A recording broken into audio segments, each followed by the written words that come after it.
प्रत्येक जोडपं आपलं लहानगं मूल सुसंस्कारित, हुशार, सर्व गुण संपन्न आणि चारित्र्यवान व्हावं यासाठी प्रयत्न करतात. त्यासाठी ते मग वेगवेगळे हे वापरत असतात. पण तरीही कुठंतरी काहीतरी चूक घडलेली असते आणि नेमकी तीच चूक संस्कार आचरणाचे पाठ शिकणाऱ्या मुलाला लक्षात येते आणि बरोबर त्याला धरून ते पुढं वाढत राहतं आणि मग अचानक त्याला त्या चुकीच्या मार्गाचा किती फायदा आहे, काय आहे याचा हे साक्षात्कार घडतो आणि तो तरुण झाल्यानंतर त्याच मार्गाला लागतो. साहजिकच असंच काहीचं तुळजापूर ड्रग प्रकरणात पण झालेलं असं. अनेक जी 20, 25, 27 वर्षाची तरुण मंडळी या प्रकरणात अडकलेली आहे. त्यांनाही लहानपणी त्यांच्या पालकांनी अशीच स्वप्न पाहिलेली असते. परंतु ही मंडळी नेमकी त्यांना जी चुकीचं लूपहोल सापडलं त्या मार्गानं गेली आणि मग ड्रग मिळवण्यासाठी नाना प्रयत्न त्यांनी सुरू केले.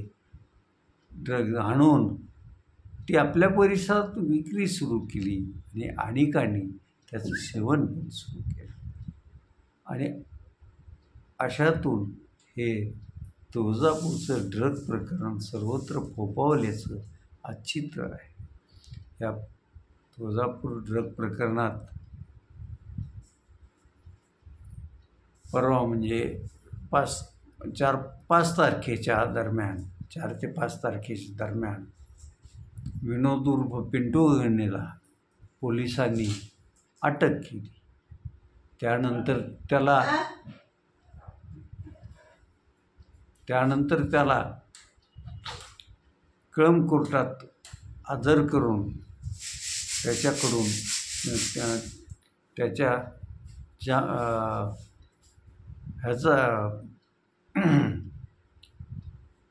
पोलीस कोठडीची मागणी केली.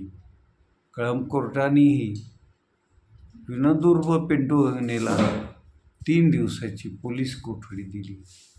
ती सोमवारी पोलीस कोठडी संपली. त्यानंतर त्याला परत उस्मानाबादच्या धाराशिवच्या जिल्हा व सत्र न्यायालयात दाखल करण्यात आलं. तिथंही पोलिसांनी परत पोलीस कोठडी मागितली. पोलिसांना न्यायालयानं असंख्य असे प्रश्न विचारले. त्यात पोलिसांची भंगेरी उडवली.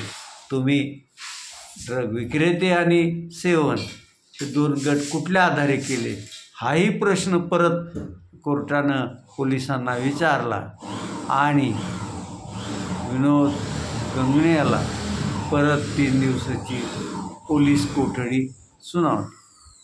या ह्याच्या देविसिंग 2 मिनिट याच्यात